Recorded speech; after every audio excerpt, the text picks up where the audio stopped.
Hey everybody, it's Corey with Natural Born Tillers, and we're here with the most recent installment of our series in exploring sustainable food in Georgia. Today we're going to talk about the humble bee.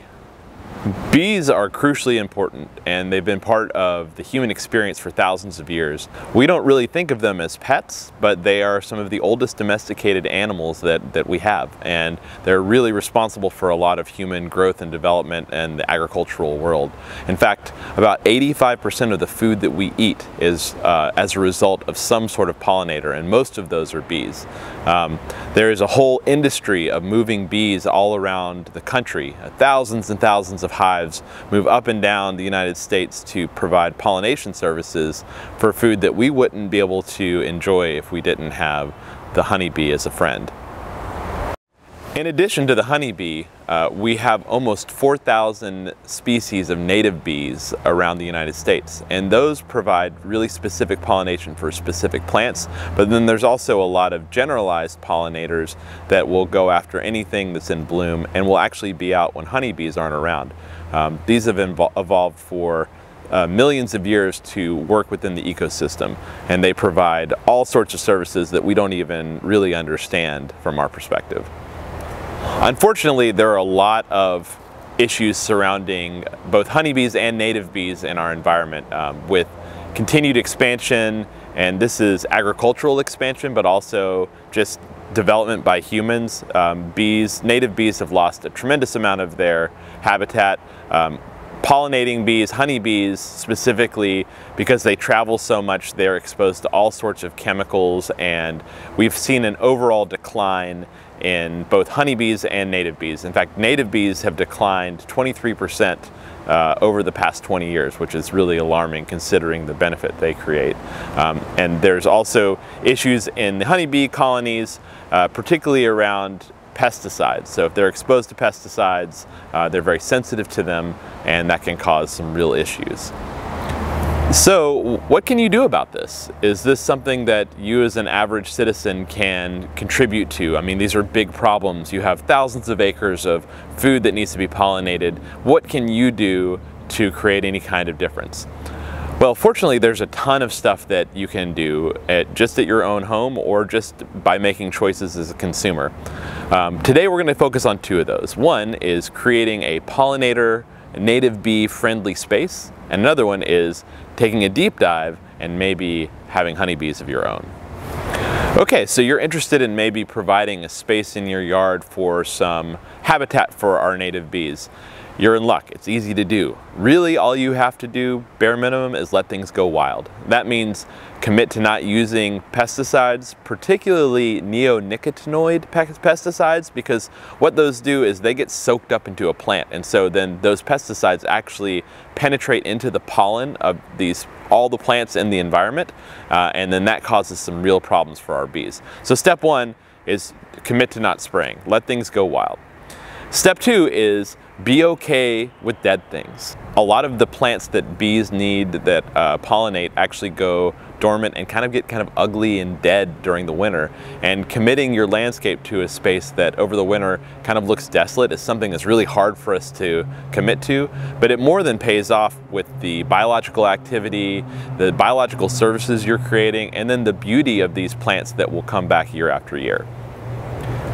The next thing is, where do you start? Now, there are tons of resources about which plants to put in and what are good for your area, and I don't want to just say go Google it, but there's so many resources out there that you can find out really great information.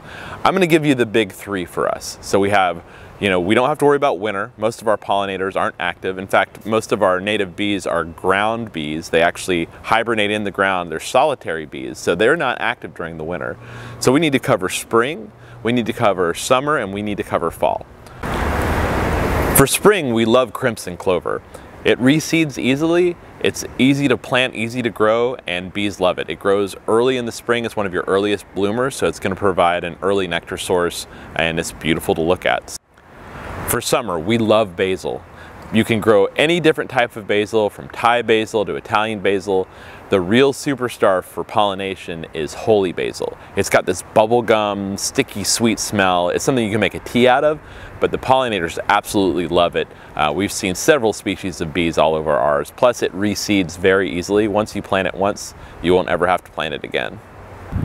For fall, we love asters. Asters are an extremely late blooming native flower, and they grow back very well every year, and they have a nice bushy effect. So while they do go dormant, they regrow into a pretty large mass, and it provides a really important nectar source when a lot of other things aren't blooming.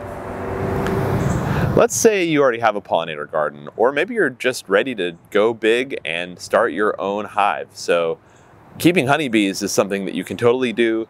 It's not something to be taken lightly. You're going to be responsible for 60,000 individuals. So we thought instead of giving you a how-to, there's a lot of great information online, we thought we would just show you what the average day of a beekeeper is like. So we suited up with our friends Scotty and Nick from Bee Downtown to show us some of their insights from keeping bees.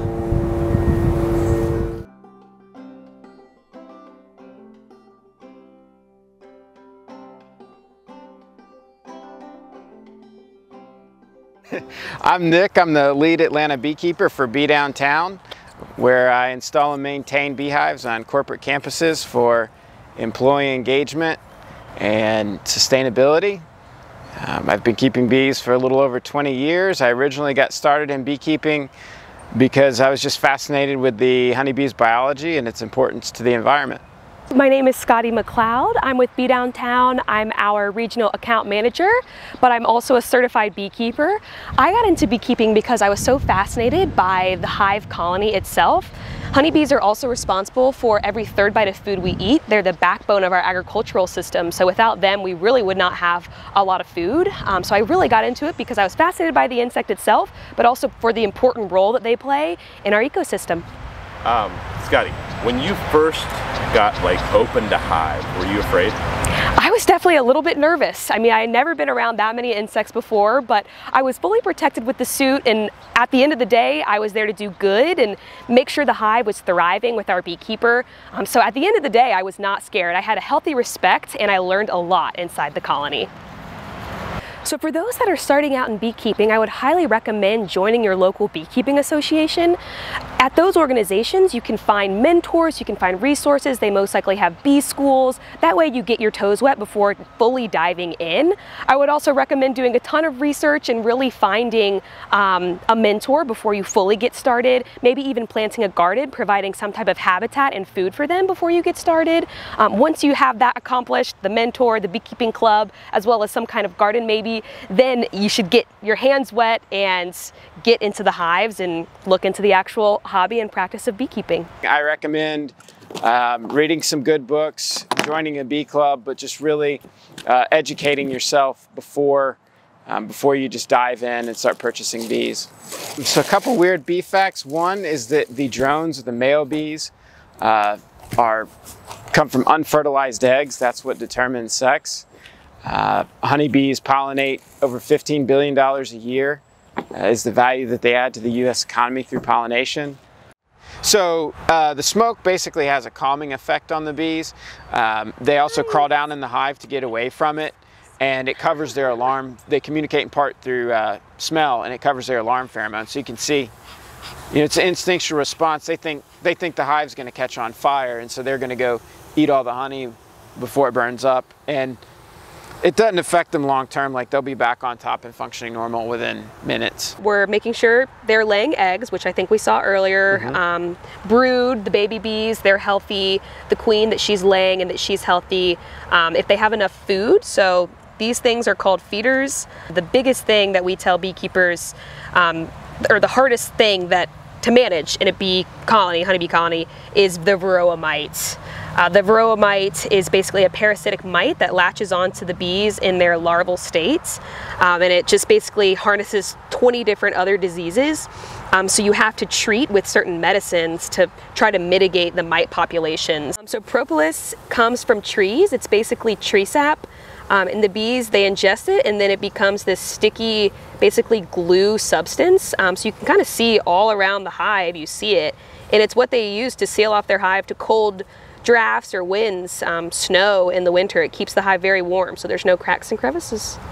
It's antimicrobial as well, so it's actually, use it to keep the hive clean. What about when their legs are almost like a golden color instead of black? Yes, that's Is that an age thing? That's a genetics thing. So that's called the Cordovan trait, and that's what that does. It's just for color. It's a recessive allele. The bees defend their hive, like this time of year especially, food resources are low because there's not so much in bloom. So other bees and critters will try and steal the honey from the bees, and they'll fend them off by biting or stinging. One of my favorite weird bee facts is during the winter months, the male drone bees are not needed for anything. There's no mating. That's their sole purpose in the hive, is to mate. So since there's no mating in the hive, the female worker bees actually push the drone male bees out of the hive on a cold winter's night or a cold fall night. All of the male bees will just not be let back into the hive, and they will die a cold, lonely death on the grass in front of the hive. Fitting. Yes. All right, give me another one. Crazy bee fact. Okay. Another crazy bee fact that I love to tell people is there's only one queen bee in the hive, but for some reason, if she gets sick or maybe she dies, they need to replace her. So they will actually make maybe 6 to 10 different queen cells to replace her. Survival of the fittest, we all know that well. What will happen though is the first queen to emerge from her cell will go and sting the other 9 cells because there can only be one. Let's say by chance 2 hatch at the same time, they will actually fight to the death because there can only be one, and one will emerge, the other one will die, and the one that emerges victorious will go and sting the other 8 cells. If we didn't have bees, we would not have most of the fruits and vegetables that we eat every day. Apples, peaches, raspberries, strawberries, they're all pollinated by honeybees. Also, alfalfa is pollinated by honeybees, which is what cows eat, so meat prices would skyrocket and we would really not be able to feed the world's population without honeybees.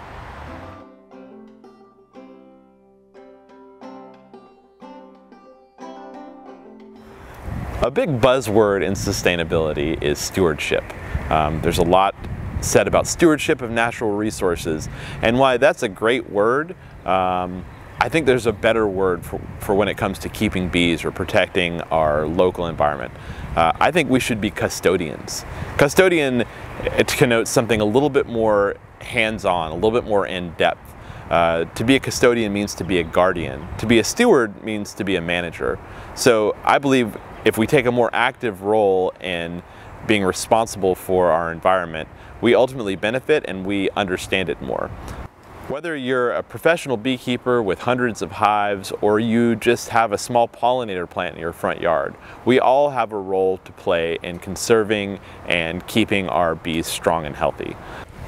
When we take an active role in sustaining life, whether it's establishing a whole ecosystem or just keeping a houseplant alive, we're engaging in a dialogue with nature. Rather than just being a consumer, you're giving something back to a system that then in turn feeds you.